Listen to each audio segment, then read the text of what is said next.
You guys all right? How the f are you alive? Harold? Kumar? This is the third time you're going to be playing Harold, so I'm wondering, are you finding anything new or different in him? The second movie was set a minute after the first movie, and I was glad when I heard that they were advancing the ages of the characters. So it was fun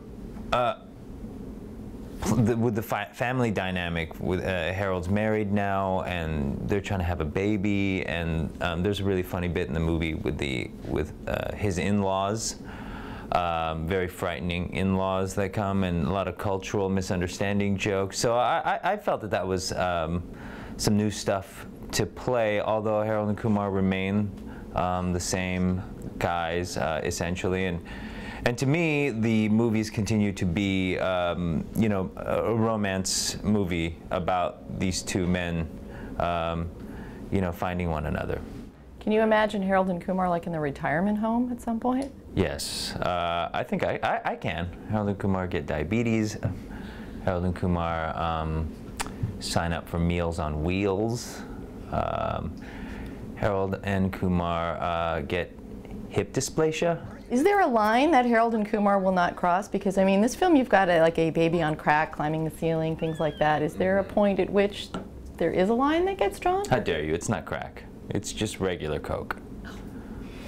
Okay, thank you. I'm sorry. I stand corrected. Thank you. I don't know. We haven't found it. No, wait, we crossed it a long time ago. So apparently not. But, you know, strangely enough, I always feel like Harold and Kumar are allowed to do what they do in the cinematic universe because they're sweet. And the humor in the movie is strangely sweet. That it's, there are lots of pervy jokes, there's, you know, there's nudity in the movie, but there's an attitude with which the jokes are told that I think it's in good fun, and it doesn't seem raunchy for raunchy's sake necessarily. Well, no, it is, but I'm digging myself into a hole. But I have always felt that they had a good-natured attitude about it, and that's what allows us to be so pervy. Oh my God! This is like that scene from A Christmas Story. How did this happen? Oh, is it? Is it like the scene from Christmas Story? I'm sorry, dude. Oh! Just walk it off. The two of you seem to be kind of cast opposite to what your personalities are to a little degree. And I'm wondering, was that a deliberate choice on the first film to kind of cast you a little bit so that you're playing a little against yourselves, or was that I don't believe it was accidental? deliberate, but it's really funny to me. It was funny when we discovered it on set. I mean, I was like, this guy is square. This Kal Penn guy is square as hell. And it's funny to switch personalities basically on action. I mean, we would just become the opposite of each other on action. So it was funny. Cal is intolerant of excessive goofiness on set.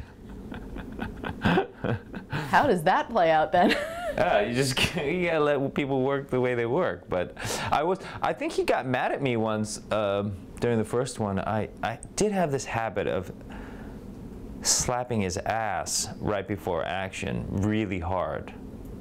I could see how it would get annoying. I found it amusing. We talked about crossing lines and stuff.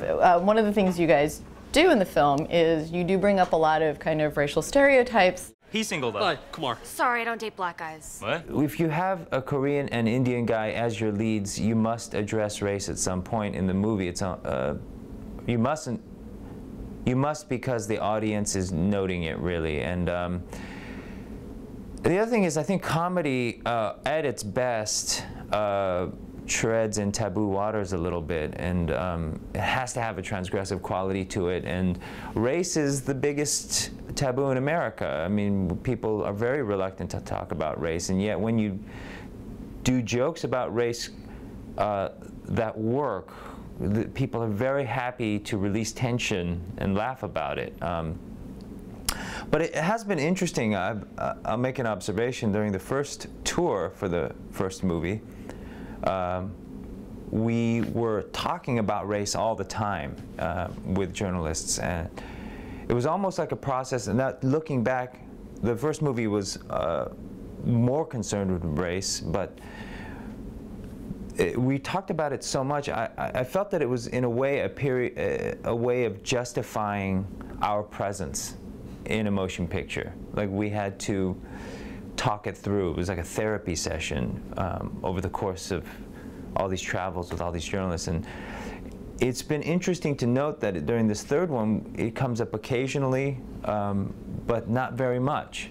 And I don't know if it's the fact that people are more accustomed to seeing us, that the movie isn't as concerned with it, or maybe the country has changed, but it's interesting that there's less talk of it.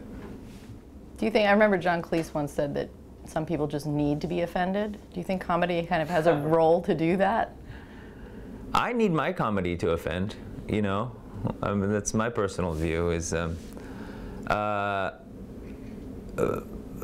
you know, our audience seems to like it. So I would tend to agree with Mr. Cleese.